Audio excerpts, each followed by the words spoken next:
大家好，我係徐藥師。2026年8月18號，UKHSA 英國衛生安全局正式宣布英國全國性沙門氏菌爆發，暫時有207個人確診，1個人死亡，38% 嘅患者需要入院。另外，仲有2個人出現可能危及生命嘅血液感染，受影響嘅人由 BB 到90歲嘅老人家都有。而家根據 UKHSA 嘅調查顯示，呢次嘅爆發可能係從英國以外進口嘅雞蛋有關。你屋企雪櫃入邊嘅雞蛋安唔安全呢？你應該要點樣做？今日呢條片就同你講清楚啦。記住 subscribe 同撳個鐘仔，咁你就唔會錯過呢類咁重要嘅健康資訊啦。首先，沙門氏菌到底係咩嚟㗎？Salmonella 係一種細菌，係英國最常引起嘅食物中毒。今次涉及嘅品種叫做 Salmonella enteritidis， 係英格蘭最常見嘅沙門氏菌血清型。咁沙門氏菌係點樣中招㗎？最常見就係食咗受感染嘅食物啦，尤其係雞蛋、家禽、未經巴氏消毒嘅奶類、生嘅蔬果。症狀通常係食咗受感染嘅食物後12至到36小時出現嘅。咁症狀包括咩呢？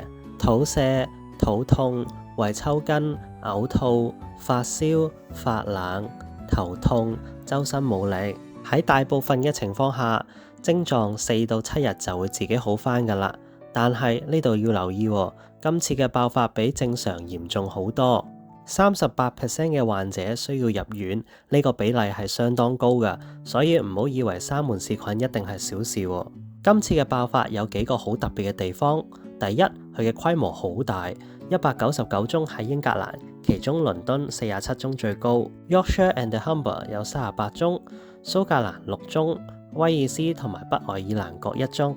第二，佢係同進口嘅雞蛋有關嘅。第三，呢個唔係單一嘅事件，今次嘅爆發同2025年嘅另一宗沙門氏菌爆發有基因嘅關聯。嗰次都係同進口嘅雞蛋有關，咁即係話呢個可能係一個持續性嘅污染問題。咁你而家應該點樣做呢？第一，你要睇下屋企嘅雞蛋。FSA 即係食物標準局嘅 Head of Incident 話，雞蛋只要徹底煮熟同埋以衛生嘅方式處理，一般係唔應該構成食物安全風險嘅。另外要留意呢個標誌 British Lion Mark。FSA 表示喺 British Lion Cook 同埋 Laid in Britain 保證計劃下生產嘅雞蛋，沙門氏菌風險非常低。FSA 表示，嬰幼兒、孕婦或者長者如果要食溏心蛋或者生蛋，應該只選擇有 British Lion Mark 標誌嘅雞蛋。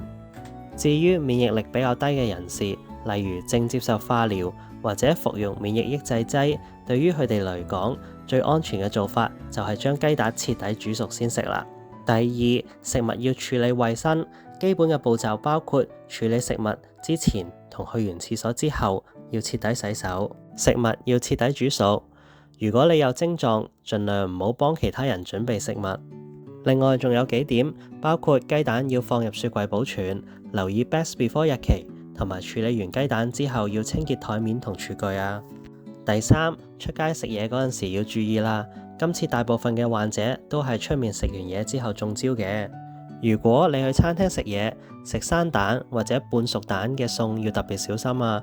呢度包括有溏心蛋、太陽蛋、Egg Benedict、自家製嘅蛋黃醬、芝士蛋糕、慕斯、日式生蛋拌飯。咁幾時要睇醫生、打111或者去 A&E 呢？呢個係一個好重要嘅部分。大部分嘅人沙門氏菌會自己好返嘅，唔需要抗生素。最重要嘅治療就係補水啦。主要治療係補充身體因為肚屙同埋嘔吐而流失嘅水分，防止脫水。飲水、清湯同埋電解質溶液就係標準嘅支持性治療。你可以去藥房買 Oral Rehydration Salt 口服補水鹽，之前喺肚瀉嗰集我有講過㗎。但係如果你出現以下嘅情況，就一定要睇醫生或者打111啦。包括有6歲以下嘅 BB、懷疑脫水或者嚴重嘅症狀，成年人如果出現脫水、劇烈腹痛或者幾日後都冇好轉，就要揾醫生啦。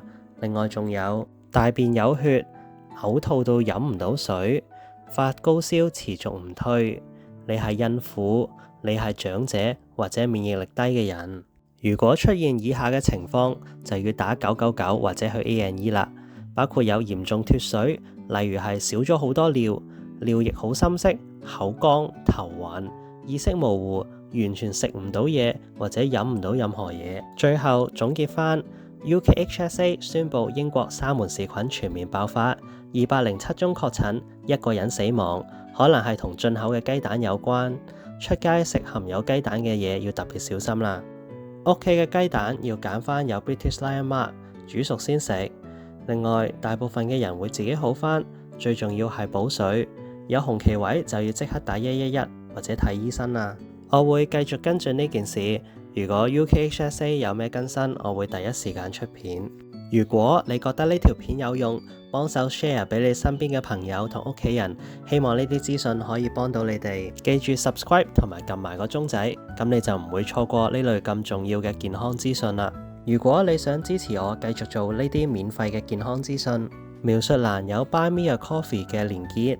多謝你睇到呢度，我係徐藥師，我哋下條片見。